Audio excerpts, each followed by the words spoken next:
हरिओम। जय माँ त्रिपुरे। आज शुक्रवार 24 तारीख, अनुराधा नक्षत्र, चंद्रमा वृश्चिक का सर्वार्थ सिद्धि योग, बहुत शुभ दिन है। इस दिन मेष, सिंह और धनु राशि के जातकों को छोड़कर शेष सभी राशियों के जातक किसी नए व्यावसायिक प्रतिष्ठान को शुभारंभ कर सकते हैं, वाहन खरीद सकते हैं। आप किसी नौकरी को ज्वाइन करना चाहते हैं तो आज आराम से कर सकते हैं।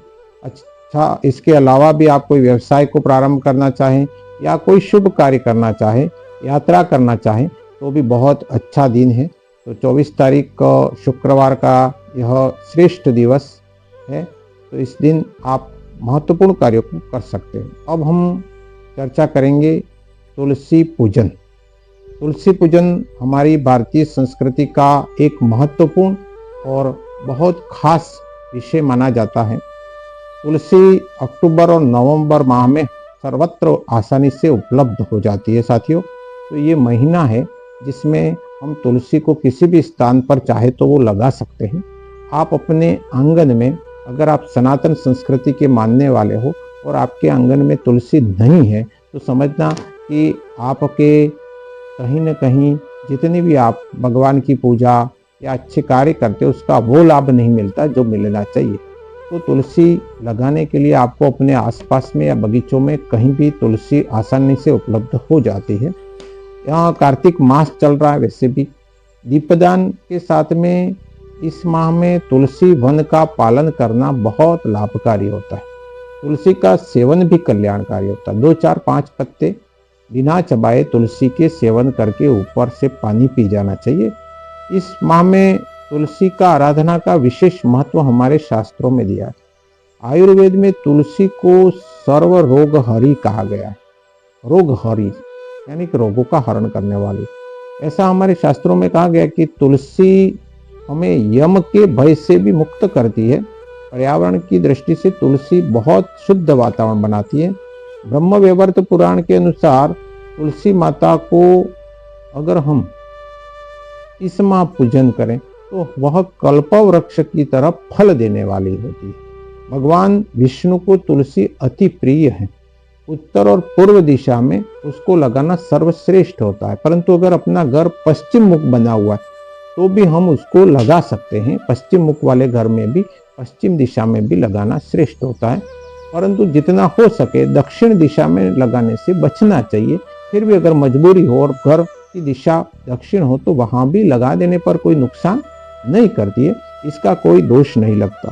तुलसी ज्ञान संपन्ना देवी है, सिद्धि योगिनी है और सर्व सिद्धेश्वरी है, ऐसा भगवान नारायण नारद ऋषि को ब्रह्मवैवर्त पुराण में कहते हैं।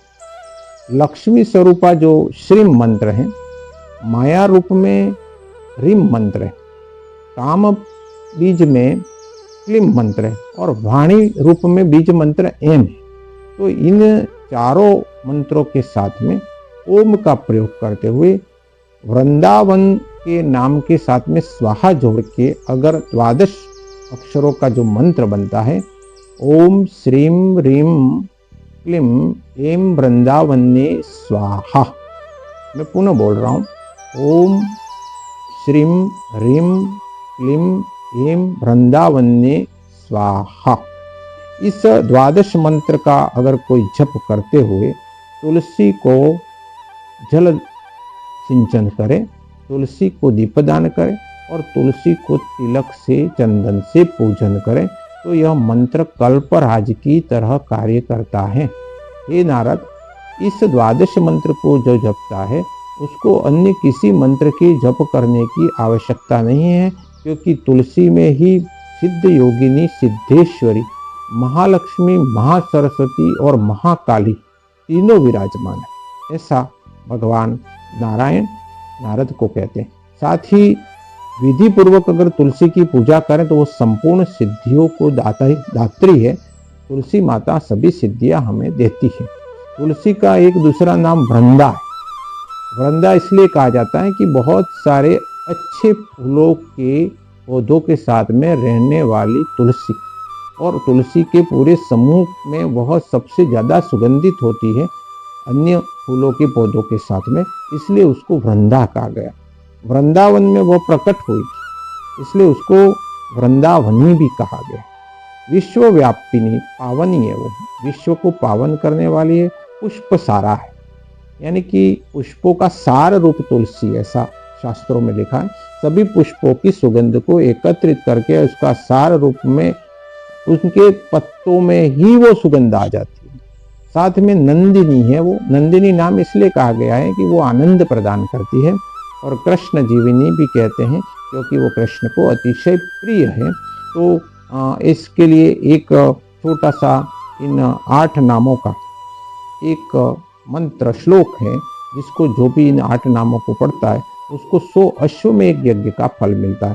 तो वो 8 नाम कौन से हैं, तो मैं बोल रहा हूँ, जिसको आप सुनेंगे और ये आपकी स्क्रीन पर भी दिखेंगे। आप उसको नोट कर लें और प्रतिदिन पूजा के समय इसका उपयोग भी करें, तो बहुत सुंदर लाभकारी रहेगी। 100 अश्वमेध यज्ञ फल के बराबर हमें फल की प्राप्ति होगी यदि हम तुलसी का पूजन करते समय इन 8 नामों को बोलें। वृंदा वृंदावनी विश्व पावनी विश्व पूजिता, पुष्पसारा नंदिनी च तुलसी कृष्ण जीवनी। एतान्नामाष्टकं चैव स्तोत्रं नामार्थ संयुक्तं, यः पठेत् तान् च संपूज्य सो अश्वमेध फलम लभेत। तो ये 8 नाम जो भी बोलते हुए हमें अगर इन स्तोत्र का 8 नामों को धीरे धीरे याद हो जाए तो श्रेष्ठ है, नहीं भी याद हो तो भी ऐसे ही सीधे वृंदा वृंदावनी विश्व पावनी विश्व पूजिता पुष्पसारा नंदिनी तुलसी और कृष्ण जीवनी, ये 8 नाम बोले तो हमें 100 अश्वमेध यज्ञ का फल मिलता है। तो मित्रों, आज इतना ही। कल पुनः नए विषय पर चर्चा करेंगे। धन्यवाद। जय श्री कृष्ण।